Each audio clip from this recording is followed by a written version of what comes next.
Yeah, hi guys. Welcome back to the today's session. My name is Abhishek Chaudhary, and today we will discuss about the module 3. In module 1 and module 2, we have already discussed about your basic DML operation and your joining operations, subquery, set operators, and all. So in module 3, we will learn about your database object handling, and basically today's agenda will be naming rule, how you can define an object, and while you are going to define any object, and while you are going to do any kind of DDL operation, what are the things you need to keep in mind. Then we'll learn about create a database object. Then the object which you have created, how you can alter that object based on the upcoming new requirement. And if that object is no longer required, how you can drop that. And along with that, we'll learn about constraints in database. That is data integrity constraints. So how you can apply on it. So let's start. So the first thing which we will discuss is like naming rule. So whenever you are going to create any database table, or you are going to define a new column, what are the naming convention you need to follow in Oracle especially. So, the first thing which you need to keep in mind is that the the first thing it should begin with a letter, and the second thing is the length of that name should be within a range of 1 to 30, right? And the third thing, it contains only A to Z in caps or in small, 0 to 9 underscore dollar and hash var. Other than that, no special character is allowed when you are going to create any object, like creating a table name, and in that you are going to add any new column in that, right? And the fourth one is not duplicate the name of another object owned by the same user. What I mean here is, let's say for example, a user A has already created one object, right, in the name of XYZ, and the same user cannot create the another object with the same name like XYZ, right? Let's say for example with XYZ, user A has already created a view with the name of XYZ, right? And next time the user A going to create another table with the same name, so such kind of operation is not allowed in the Oracle. So you need to keep in mind that. Next one is not to be an Oracle server reserve keyword. There are few keywords which are reserve keyword, like select, from, where, like, and also these kind of reserve keyword you cannot use whenever you are going to create any table or any database object, or you are going to define any column names, right? So this is basic the thumb rule when you are going to create the naming rule. Along with that, I would request whenever you are going to create a table name should be meaningful, so that after doing the operation, if if you shared with another user to access it, by going with the name only, he can understand what kind of data this table can store, right? So it will be helpful for the user to understand it. And the third one is, if the table is not required or anything like that, you simply drop that table so that you can save your space in your database. So the next is the database object. What are different types of database object can have? Basically, here is the list of that. First one is table, the basic unit of the storage, which composed of rows and column basically. So this one is the main object, and all the object like view, sequence, index, synonyms, function, procedure, package, triggers, and all, those we are creating on top of that, right? So the table is the basic unit of storage. And next one is view. View is basically the logically represents a subset of data from one or more tables, right? Let's say for example, you are having a employee table, and employee table, some salary related informations are there. So basically you don't want that the salary column should be visible to all the users, right? So you can simply create a view based on your business requirement, and you can share that view with the another user, right? And the next is your sequence basically generates numeric value, if you are having a key column, like primary key column, and in that you want to store some unique value, so using sequence you can generate the value and you can store it, right? So that you can do it. Index is basically used for index improves the performance of some query. Let's say for example, you are having a employee id column, right? So you can do the search based on the employee id, right? So you can simply create the index on employee id column, and you can do your filtering record based on your id column, so that it will be faster. The next one is synonyms. So synonyms is basically gives the alternative names to an object. Here, one thing to remember, during your interview, you might face the question like, what is the difference between alias, rename, and synonym? So always we have already discussed about the alias and all in the previous session, so you can go with the videos. But in short, alias is just whenever you are giving writing any query and executing it, that for that time only you can use the alias to any column, right, or any table or any view. So that will be runtime only, and after getting the result, next time if you execute with the same name, it will give, otherwise it will not. So basically alias name is not stored anywhere in your database. The next one is renaming. Rename will see in the next in upcoming few slides how you can do it, basically in alter section. So we'll discuss about that. And synonym basically gives the alias name to the object, to any object, right? So alias name, synonym basically stored in your database, and alias name is not stored in anywhere, right? So always remember these things. And in what scenario you can use your synonym? So I'm giving you just an example. Let's say for example, employees table is in under schema of HR, right? So if you give the grant to this employee table to another user, like XYZ, right? So that table, that user need to write a query like select star from, then HR dot employees, then only he can access it. So in that place he can simply create a synonym of HR dot employees as employees. So only with select star from employees he can easily get that table. So in that case you can use it. And function, procedure, package, and triggers are basically your PL/SQL database object. We'll learn about this in PL/SQL session whenever we'll deliver it, right?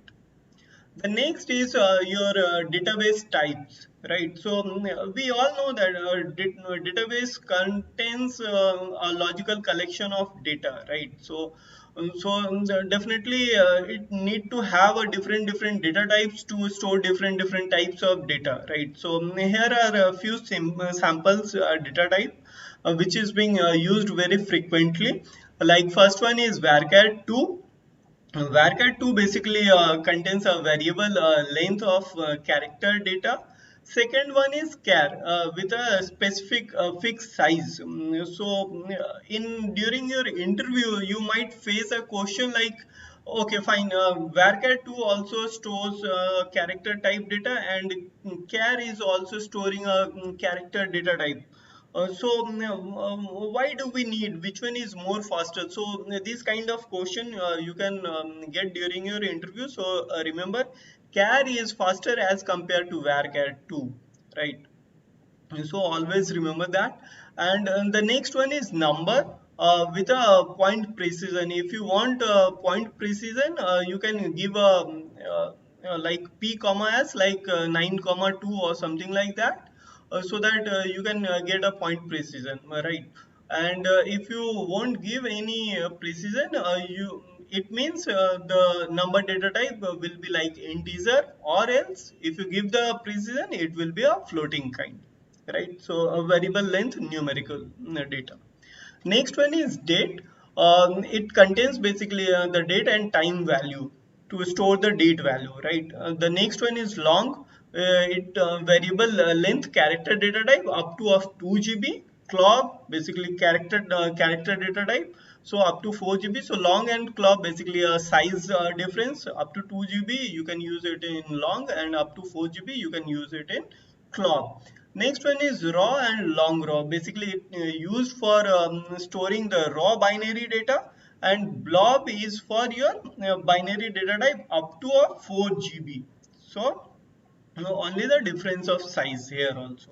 Next one is B file and row ID. As you can see, binary data is stored in an external file up to a 4 GB. You can use B file. And row ID, basically a base 64 number system representing a unique address to a row ID in a table. So row ID is unique. Unique. So using this, you can easily identify which table, which object. Basically all this kind of information you can get it about row ID.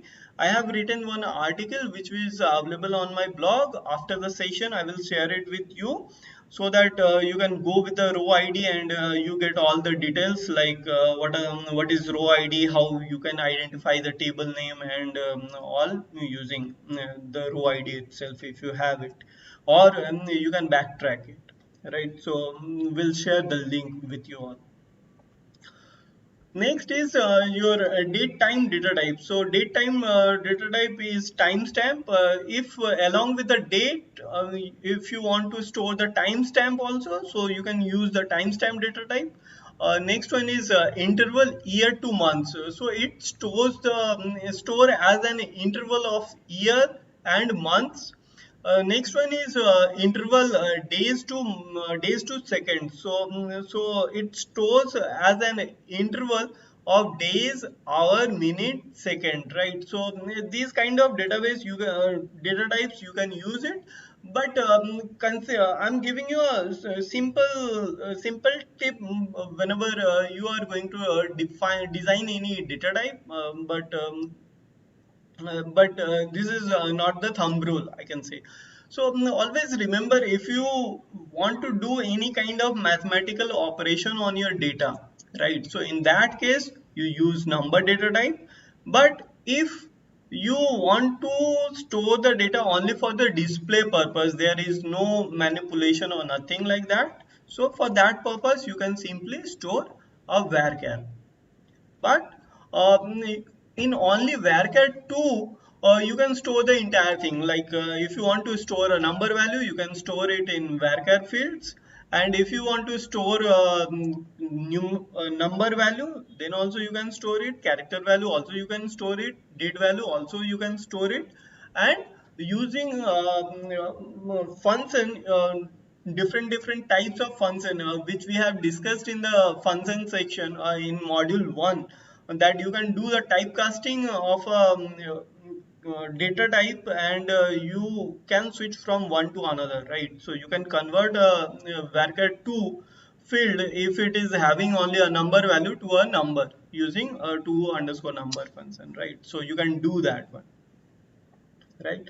And vice versa you can do it. So this is a simple create table statement. Whenever you are going to create any table, the syntax is first you need to have a create, then you need to have you need to specify table, as because you are going to create a object type table, and the name. So here we are giving the name, right? So uh, just a second, guys. So here you can see we are going to use create is for creating, table is for table data type, and your employee is the name of the table, right? So these three things you need to remember.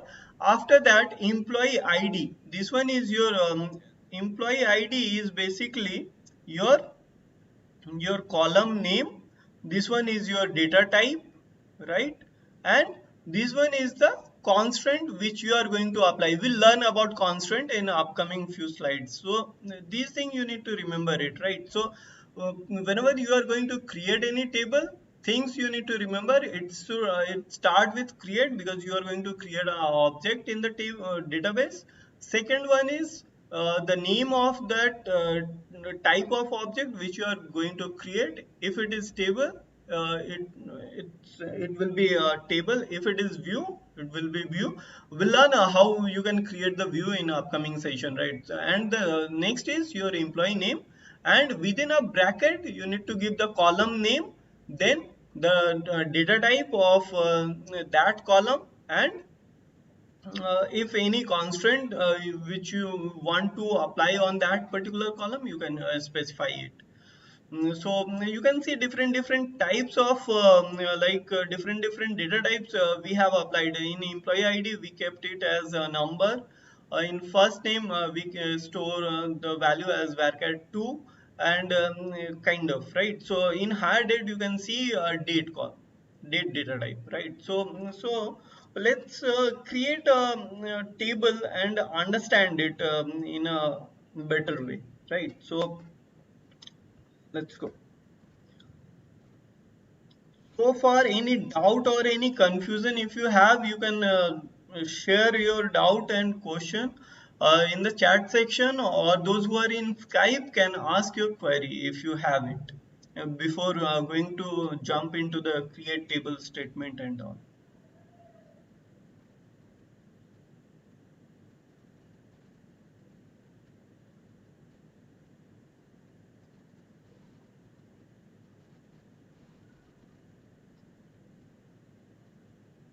Guys, you can unmute yourself, and you can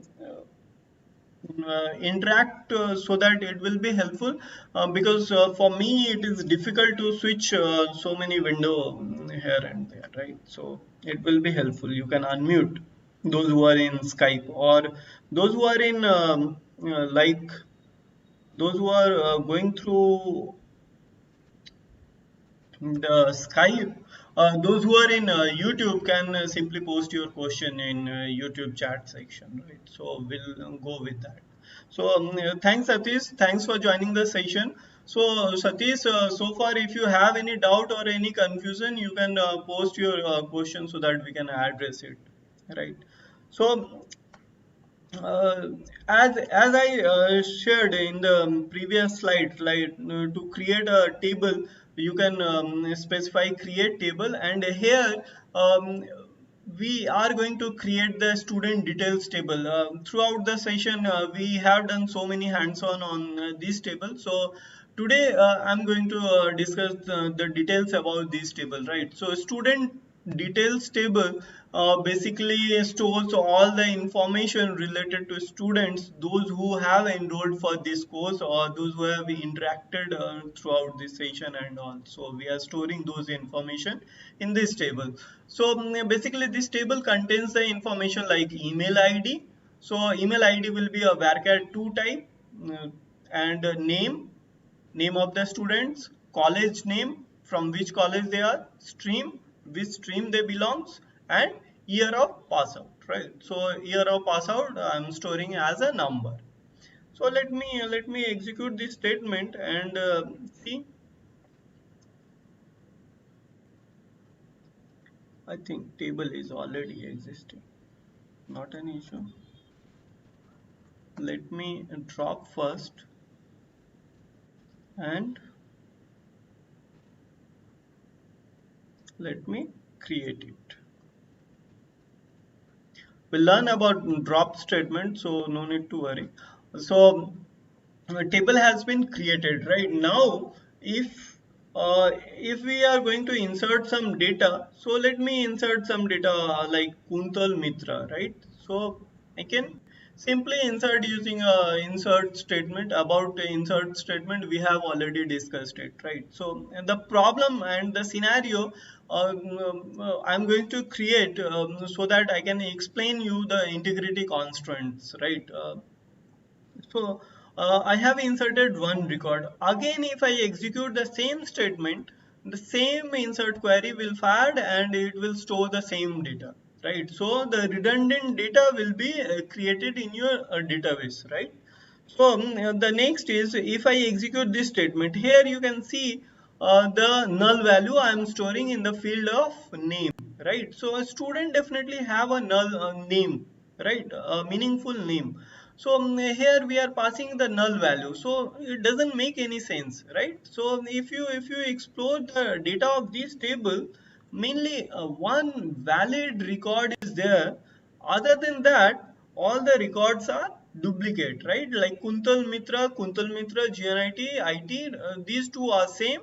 Here the name is not there, but mail ID is same, other data are same, right? So you can see the data are not that much what to say. Duplicate data are there, right? So so to overcome that one, what we have done is the concept of integrity constraint came, right? And what is that integrity constraint? Integrity constraints basically enforce rules at the table level, right? What does it mean? If you want to do any kind of DML operation, before DML you can check whether it is satisfying my condition or not. If it is not satisfying, it will not allow to insert, right? Like which we have done the same kind of record we have inserted. So if you want to restrict, like, no, one record, one identical record only allowed, right? You cannot duplicate the data in your table. So you can do that one. We'll see how you can implement it. Second is, constraints prevent the deletion of table if there are dependency. What does it mean? We'll learn when we will discuss about primary key and foreign key, right? The next is the types, the different types which you can implement it while you are going to define any integrity constraints. So the integrity constraints are of five types basically in Oracle. So not null, unique, primary key, foreign key, and check. So not null is for any column. If you want to restrict, like this column should not be a null value, so you can use not null. Unique will allow only the unique value in that column. Primary key, unique followed by not null, and foreign key is used for establishing the relationship with your primary key or any another table. We'll see. And check constraint, basically it checks any criteria like salary. Salary should not be lesser than zero or something like that, right? So and then next, how you can define the integrity constraint. So the integrity constraint you can define at college, like your table level as well as your column level, right? So in the first example, you can see I have defined employee ID primary key constraints on employee ID column at column level, and the same thing I have done in a table level as well, right? So you can see both the operation will do the same thing, but one is at column level, another one is at table level. So it's up to you whether you want to create it at table level or if you want to create it at column level. If you miss to add any constraints, while you are going to create the table. So in Oracle or in other database as well, we are having a provision to add the constraint after creating a after creation of table, that is using your alter statement. So we'll learn about that in today's session as well. Next is your primary key. What is primary key? Primary key constraints are uniquely identifies each record in a table.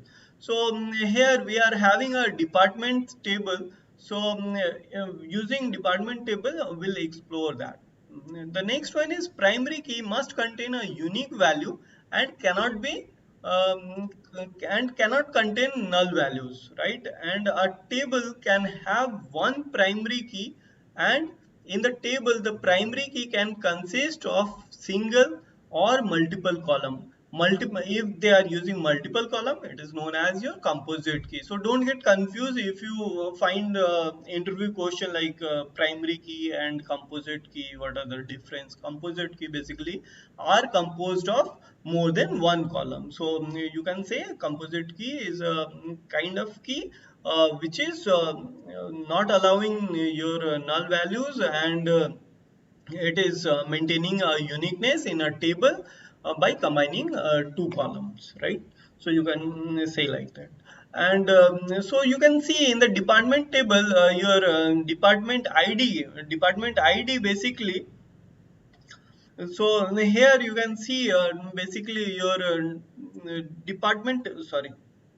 So in department table, department ID column is the primary key which maintains the uniqueness of the data in this table.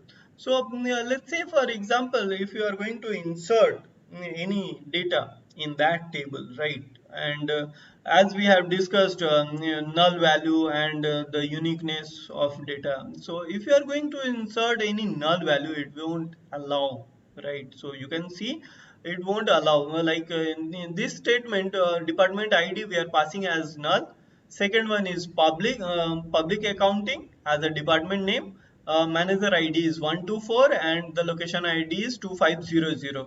So if we are going to insert this statement, it won't allow because primary key is not allowing to store the null value in any column, right? So always remember. Next one is we are going to insert the value of 50 finance 1 to 4 and your location id is 1500, right? So if you are going to insert the same data, right? So you can see with the id 50 already one data is there, right? So you cannot insert like using 50. You can see this data is already there with the shipping id, right? So you cannot use this value, right? You cannot insert this record. So whenever you are going to insert this kind of record, you will get a message like already exist, right? So let's create a table with a constraint, right? So uh, whatever scenario, whatever problem we have faced in the student details, let's overcome that one using your integrity constraint, right? So how you can implement it. So here what I have done in email, I have created a primary key, right? And how I have created at a table level, right? And in the name section, I have created a not null constant, right?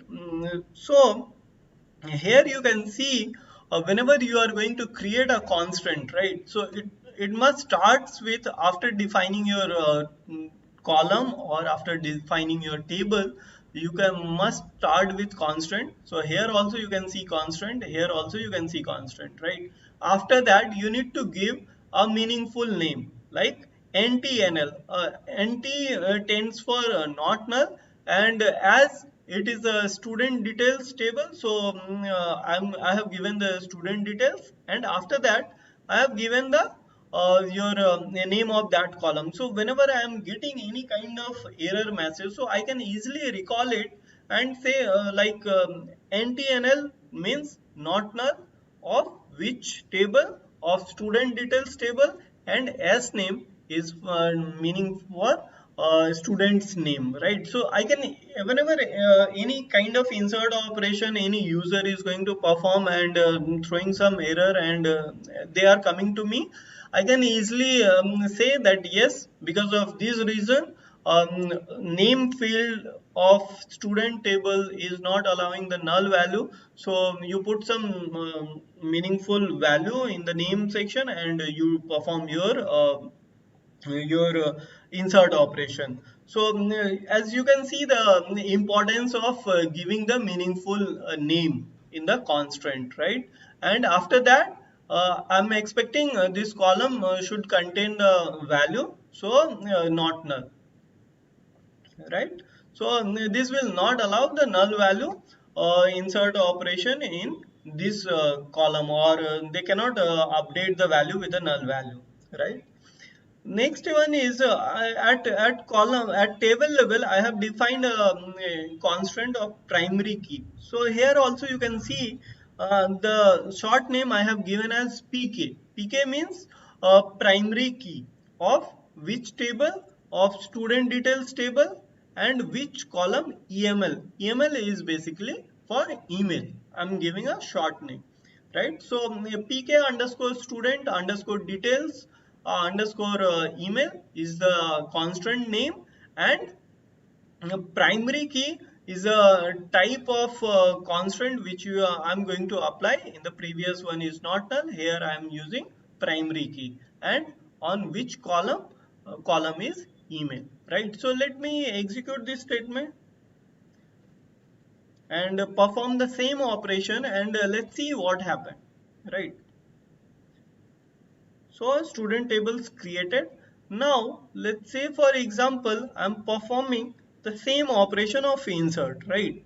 Like Kuntal Mitra of GNIT of batch 2021, right? So let me execute the same statement. So for the first time it will insert successfully, right? Now if I'm going to execute the same statement second time, let's see what happens, right? So you can see we are getting a message like unique constraint admin dot pk underscore student underscore details underscore eml, which we have defined just now, right? So we can see, right? So as it is taking the value as this, so value is already present, so throwing this kind of error, right? Next one is let's say for example the not null, which we have defined, right? In the employees in the student table we have defined this, right? So let's see whether this one is working or not, right? So if I execute this statement, right, here in the field of name, I'm passing the null value, right? So if I execute this, you can see the not cannot insert null into student details num file, name field, right? So if I make it like Kuntal, right? So what will happen? Uh, So first one will be that non-null error will be removed, and the email ID which is a primary key, so will throw the error for that one. So after implementing these things, you can easily see only one unique data will be there in this particular table, right? So if I execute this statement, you can get only one data, right? Right? And the one important thing, right? You can face during your interview, right? That why we need to give the constraint name. What happen if we won't give any constraint name, right? So if we will not give any constraint name, by default Oracle will automatically assign some unique name to that particular constraint, and when you are going to perform the operation and you will get that kind of that kind of constraint name, right? Like sys underscore something. So you won't be able to figure it out that what type of error it is, and from where these kind of constraints coming and all. So you need to do the troubleshooting, like you need to go to the user underscore constraint and all, right? So let's say for example we have already created one constraint, right? So let me show you how you can troubleshoot that one, right? So we have already created it, student details, student table. Just a second, guys. Yep, this one, right?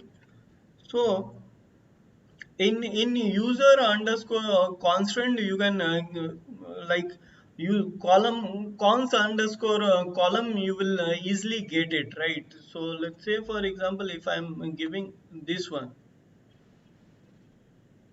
right? So you can easily figure it out, right? And that yes, this is the constant, this is the column, this is the table name, right? So you can easily see constant name, table name, and column name, right?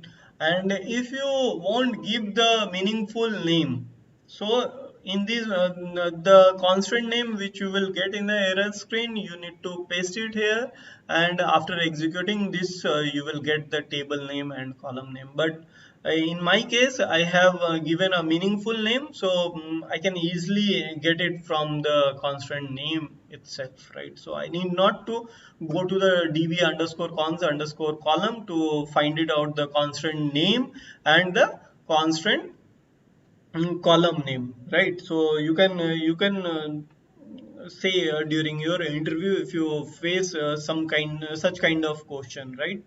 So the next one is like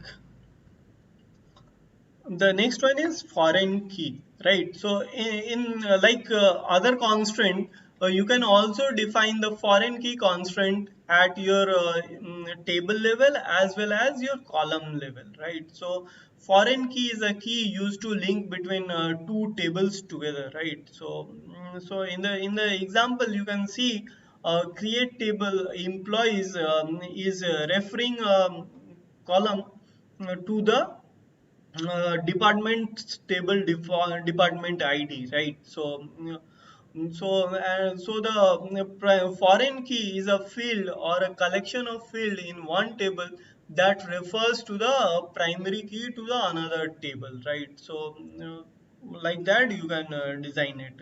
So in this example you can see department table, department ID is a primary key, so we are referring it, right? So in employees table, department ID, we are creating a reference constant, like a foreign key constant to implement it, right?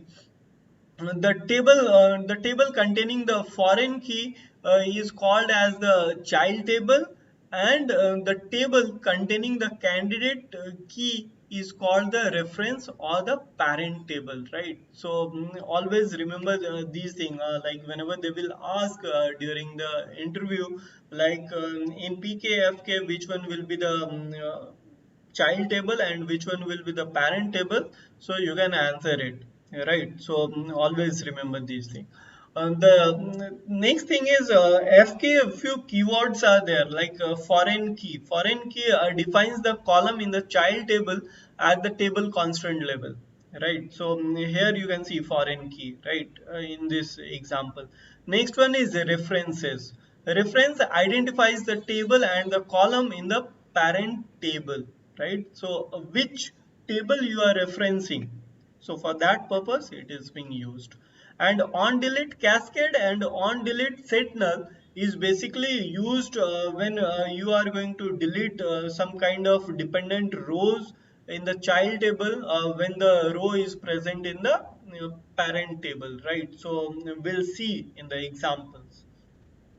So let me show you the another example, right? We have already created a student details table. Now we'll create a student marks table where I will store the student marks. Like whatever assignment I am giving to them, and they are doing that assignment, and on each assignment how much they scored, right? So using that I can store. So for that purpose, you can see in email column, I created a foreign key constraint, right? So the name of the constraint is fk student marks, right? And is the constant name, and it referred to the student details table, and the column is email table, email column, sorry.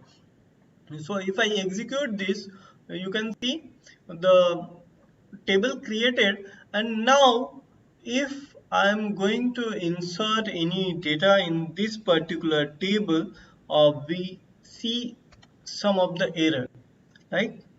Yes. See. So basically, in this insert statement, what I am going to do is that this insert statement is basically insert using a subquery, right? So we have already discussed about subquery and all in the previous session.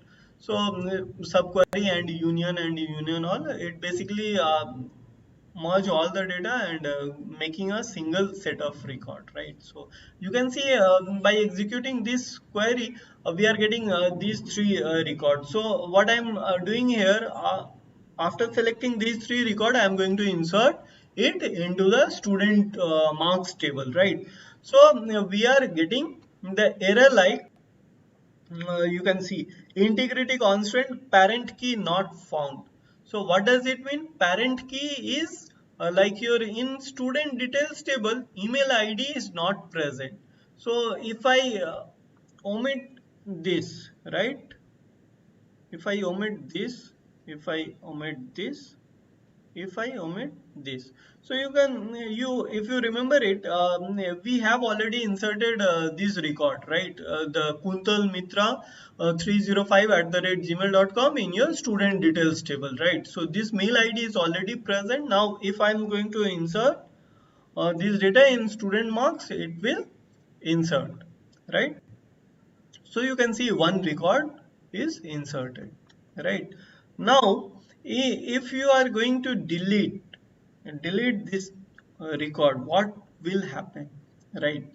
So as in the slide, we have already discussed, right?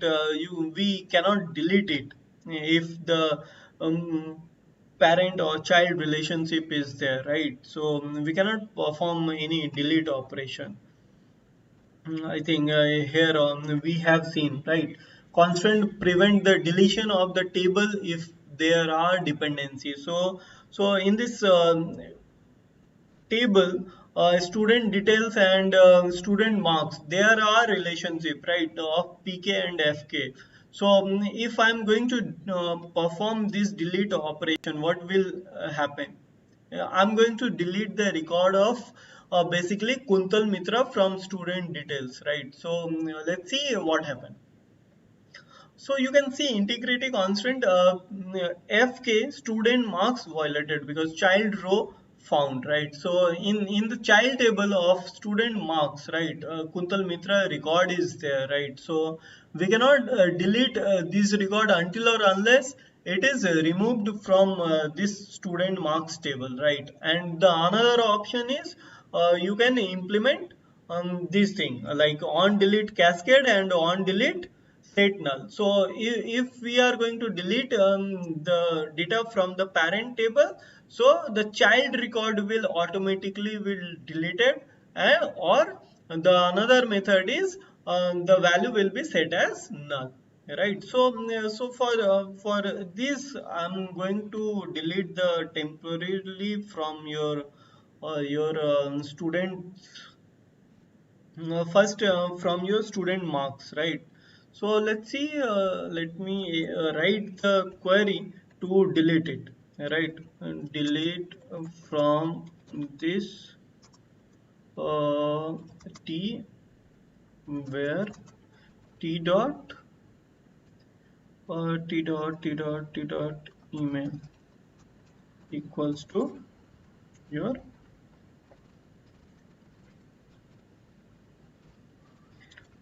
Kuntal Mitra, right? So you can see one record is deleted, and now if I'm going to execute this statement, it will execute, right? So you can you have seen, right? So these kind of thing you need to always remember whenever you are going to do any kind of DML operation, right? In industry, if you get any if primary key and foreign key relationship has been implemented in the table, so this kind of thing you need to remember whenever you are going to perform any DML operation, right? So far, any doubt or any confusion, guys? If you have it, you can post it in the chat section, or in the you can unmute yourself and you can ask your queries. Any doubt, any confusion so far? You can unmute yourself and you can ask. Those who are watching in YouTube, you can post your query, post your question, post your doubt in the chat section so that I can address it. Right? Next is foreign key constant. We have already discussed about these things, right? In this slide you can see PK and FK, like departments table and employees table. PK and FK has been maintained.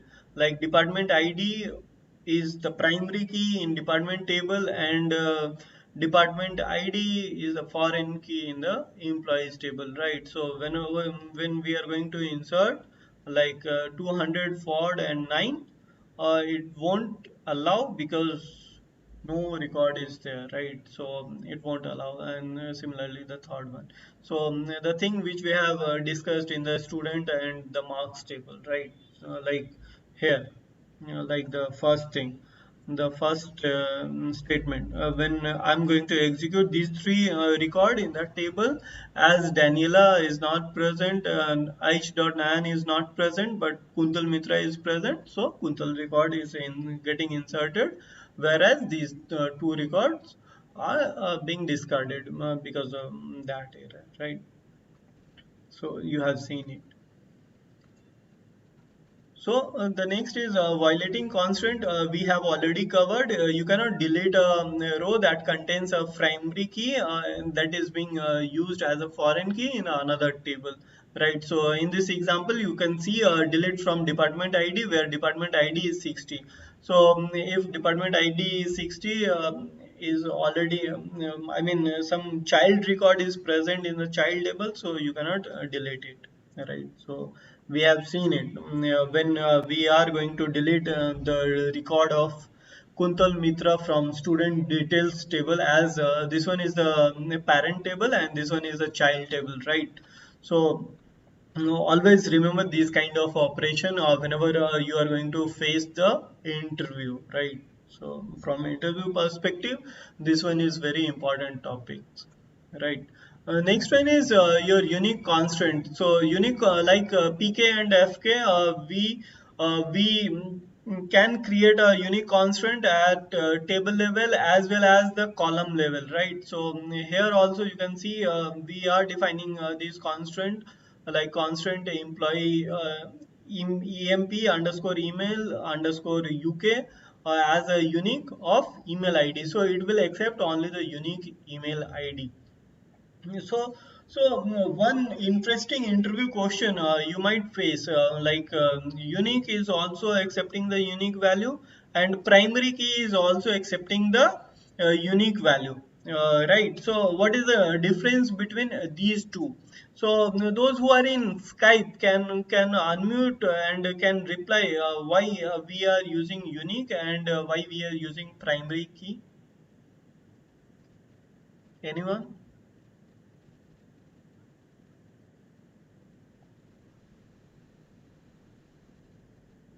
Kuntal, Nayan.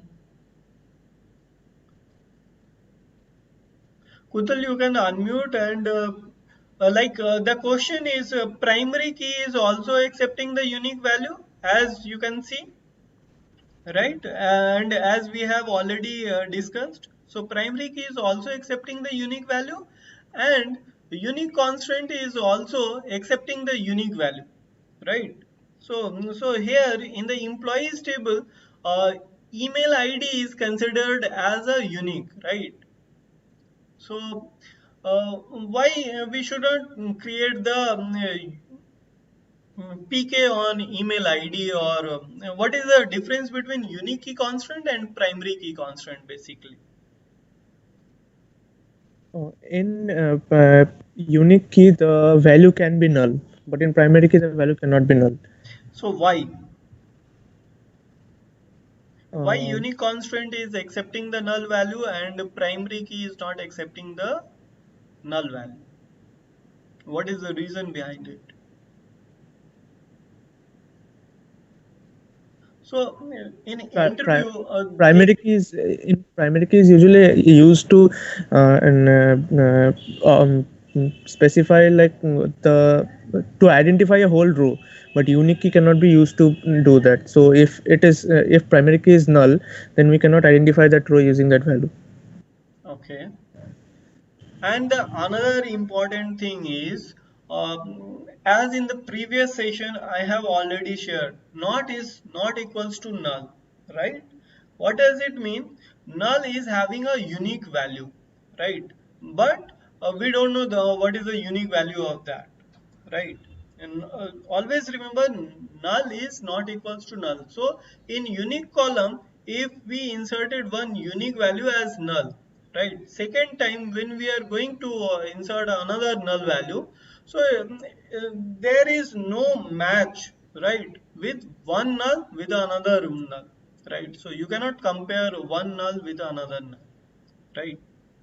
So for Yes. comparing and all, we have already discussed about null functions like is null, nvl, and all. So using that, you can compare the null value. Other than that, simply null with null, you cannot compare it, right? So and in primary key, as you said, right, primary key is used to identify the unique set of record from a table. So it always take some value. So primary key cannot be null, right? So thanks, Kuntal. So I think the unique constant and primary key constant is clear to you all, right? Any doubt in unique constant?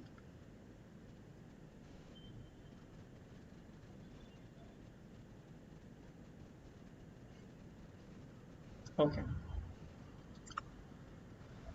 Next one is your check constant, right? Like other, you can define it as at a column level as well as in your table level, right? So defines a condition that each row must satisfy, right? So whenever you are going to do any kind of DML operation or anything like, so whenever it is going to do that operation, it will check basically whatever value you are passing into that, right? So here you can see in the employees table, basically employee underscore emp underscore salary underscore mean is the constant name, and what it will do, basically it will check salary is greater than 0 or not, right? So and one important thing is, always remember, whenever you are going to add some check constant, you cannot use this kind of thing, reference to car val, next val, label, row num, pseudo column, or call to the sysdate uid user and user environment function, right? So always remember these things. Queries that refer to other value in other rows, that also you can not do it. So here is one interesting quiz question, like you can use the constraint to do the followings, right? First option is enforce rule on the data in the table, whether a row is inserted, updated, or deleted. Second option is your prevents the deletion on a table, right? Third one is prevents the creation of a table. Fourth one is prevent the creation of data in a table. So those who are in Skype can unmute and can say what is the correct option, correct answer for this, and those who are watching in YouTube can answer in the chat section. I think it's option one. It's option one. One. Okay. Anyone, any other option? I'm Why not sure not about. B? Why not C? Why not? I mean, like, why not two? Why not three? Why not four? Three and four, I'm not sure about it, but two, I think See, maybe. for as you said, enforce rules on data in a table whenever a row is inserted, right? Second Yes. one, the second option is updated or deleted. So it in the first option itself, as you said, enforce rule on data in delete, right? So prevention of deletion of a table, right? So you cannot delete it because you have seen, right? When we are going to perform the delete operation on student details, we as the child record is there, we cannot delete that record, right? So we need to clear it out all the records from the child table, or we need to remove that child table, then only we can delete that data from the primary table, right? So you have seen it, right? The third one is prevention, prevent the creation of a table. This option is not valid, right? So when you are going to create any database object, you are defining it, right, for the first time. So that time you can add your constraint, right? So there is no restriction on creation, right?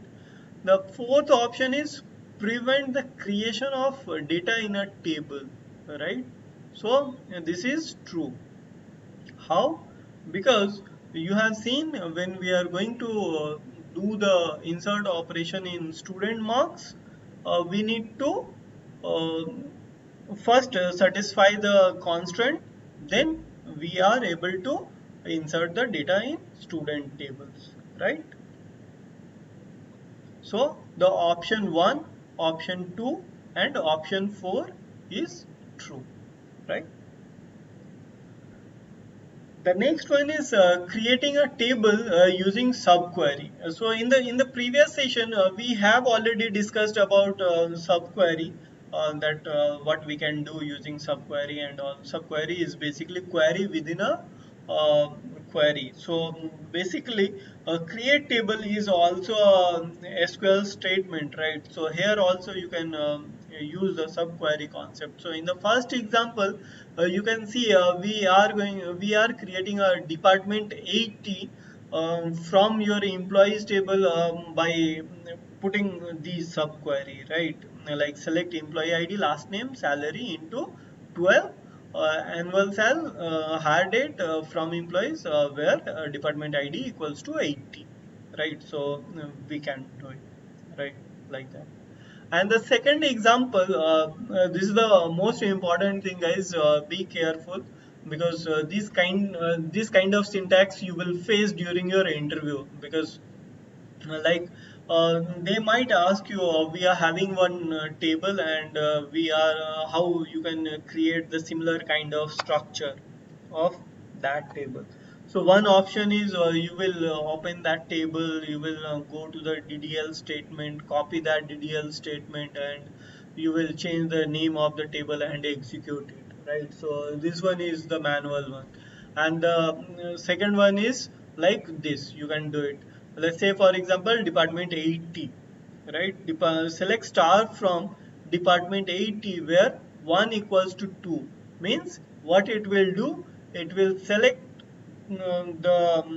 all the I mean, it will do the fetching operation, right? And as we have already discussed, 1 equals to 2 will returns the false. So there will be no record will be retrieved from this. So only the structure of this table will be pulled. So it will create a only the structure of this table, right? So using subquery, you can create only the structure, and if you want to copy the data from that table, so along with the data, if you want to create the replica of that table, you can simply remove this where condition.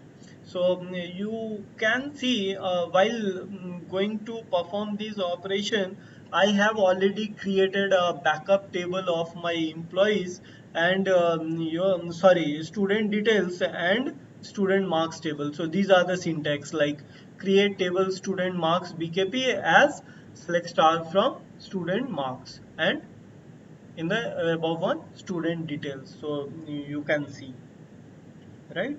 So using subquery, you can create a table, right? So in place of subquery, you can use create a view.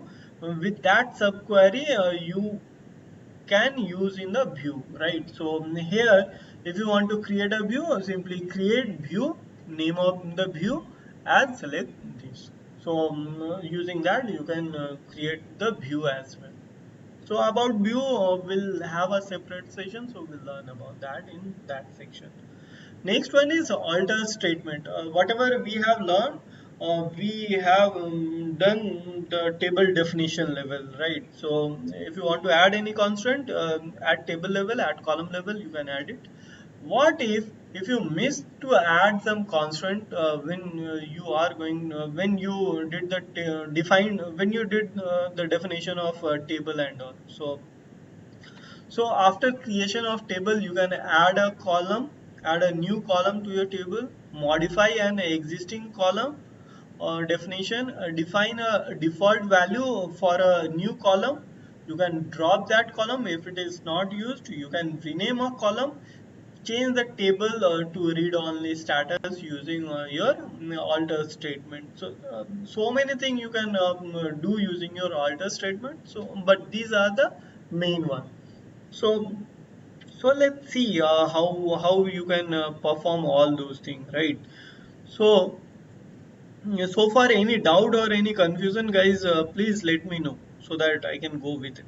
So in the student details table, I missed to add a gender column, right? So to add the column, right? The syntax is alter table name, add column, then column definition, right? So here, alter table student details, add your gender column, then the column of that definition. So if I execute it, one column is added, right? So previously on this column is not there, but now this column is added.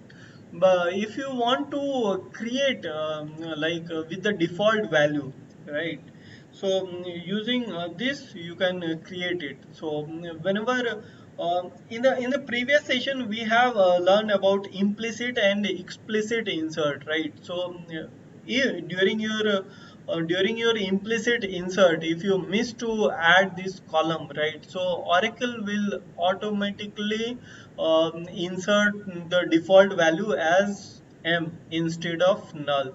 If you define the default value at your table level, then it will take the default value, otherwise it will take the default value as null. So you can define the column when you are going to create it by assigning the default values, right? So here by default, because most of the students are male, so I created the default value m as a male, right? So now, later on, you thought that no, you have lots of data, and when you are going to displaying it, you are decoding the M value as male, F value as female, and T value as transgender, right? So these conversion takes time, right? By calling the function decode and by calling the case function and all. So what you can do, you simply modify the column of gender into varchar 2 with 10 with not null, and you can simply define like default value as male, right? So So you can do this operation. You simply update the value m as a male, f as a female, and t as a transgender. So all the value will be like that. Next insert operation will be similar to that, and you need not to perform the conversion function like decode and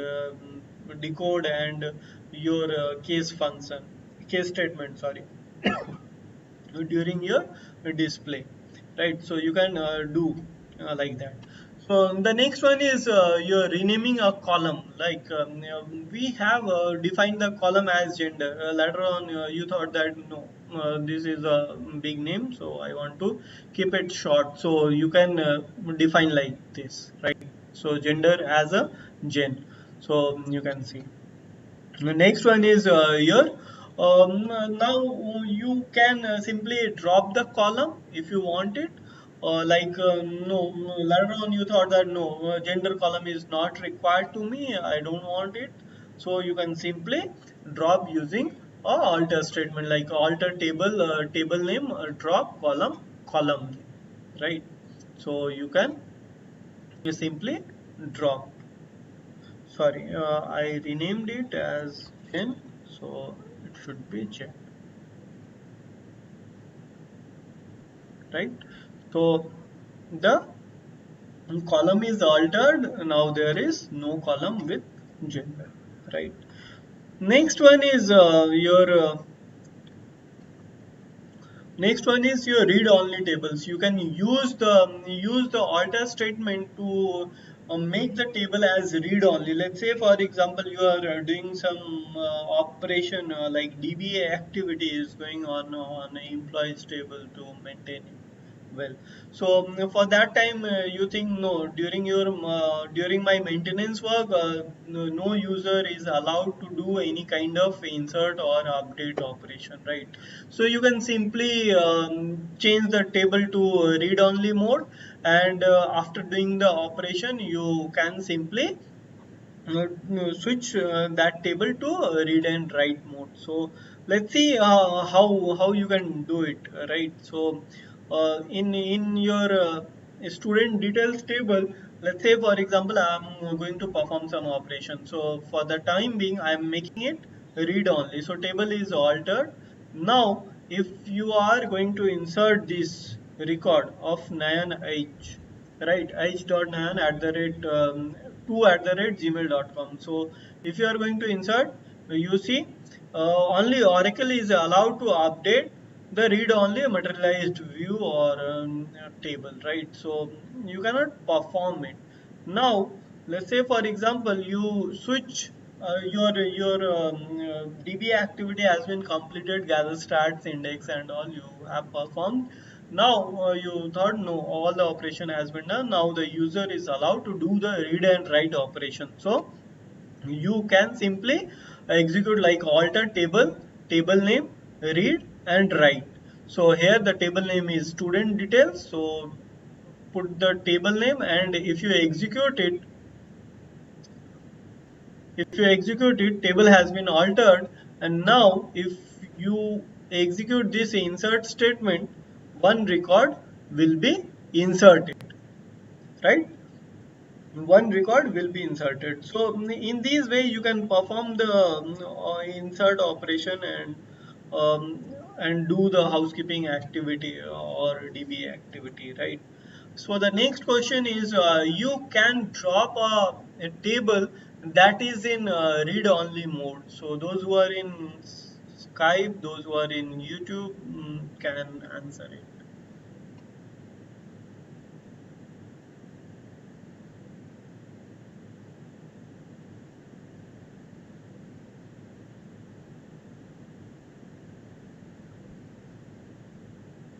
If the table is in read only mode, whether we are able to drop it or not. I think it's false. I think it's False. false. No, sorry, Kuntal. We can drop the table if it is in read only mode. The reason is when we are defining any table as read only mode, only the data of that particular table is in read only mode, but your ddl operation like drop table name, right? It is not impacting the data of that particular table, so you can perform the delete operation, right? So you can do it. I cannot show you that drop statement because I will simply drop all the thing of that particular table. But if you want to drop it, like let's say for example, let me show you. No, not an issue. Let me execute it, right? And if I simply drop table student details, right? So student details. If I execute it,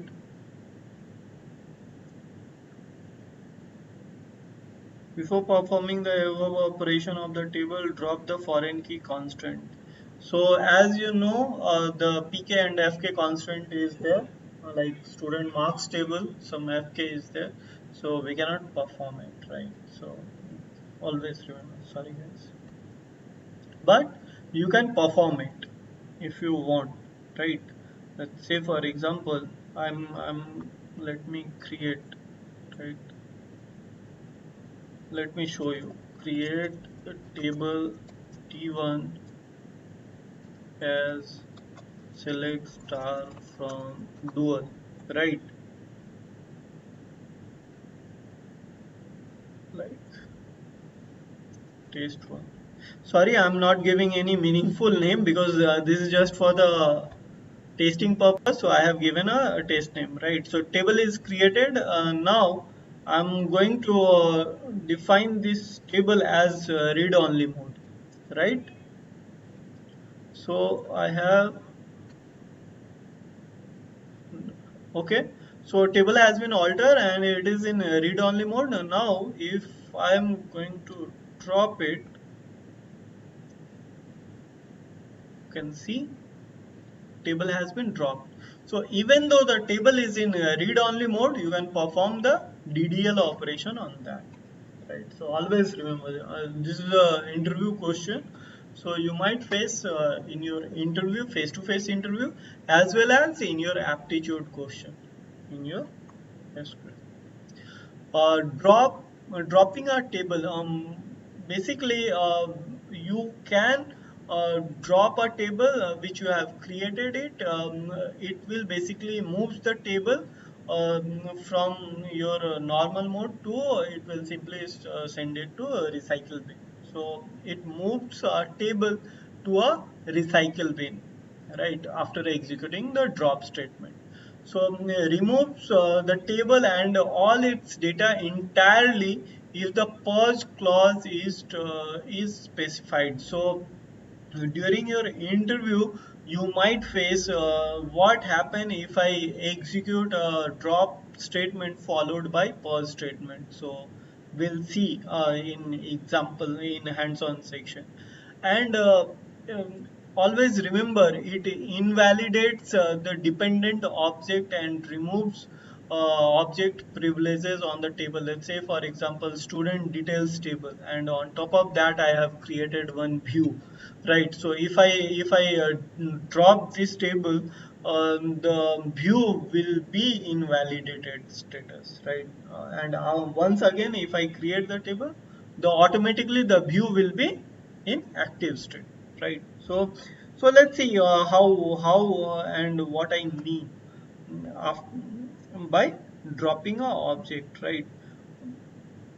So you can see here I have already execute. Let me execute these two statement, right? So let's see.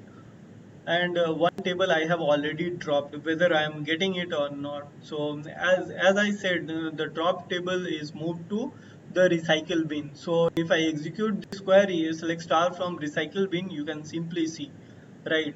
Student details, student tables, student marks, test, T1 and T2. So these are the drop table. So these are simply moved to the recycle bin.